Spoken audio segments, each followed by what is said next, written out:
تاجر اگر سامان کو بیچتے وقت اپنے مال کے عیب کو چھپائے گا، بیچنے والا وہ مال بیچے، وہ جانور بیچے، وہ کوئی بھی کام کر رہا، اگر اس کے عیب کو چھپا کر وہ بیچے گا تو اللہ اس کے مال میں برکت کو ختم کر دے گا۔ سیم اسی طرح اگر گاہک سودا خریدتے وقت اپنے پیسوں کے عیب کو چھپا کر کھوٹے پیسے چلا دے گا،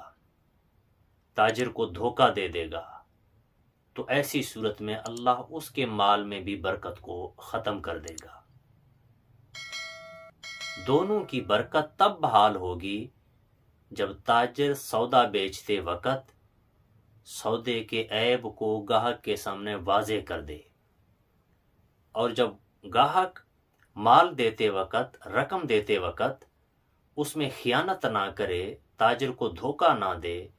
جو صحیح رقم ہے اس کو دے کر مال کو آگے سے خرید لے،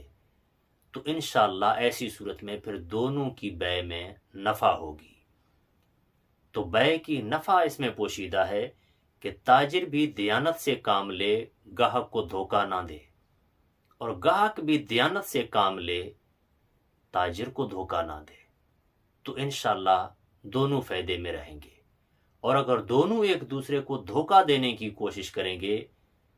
تو نہ تاجر کو فائدہ ہوگا اور نہ خریدار کو فائدہ ہوگا۔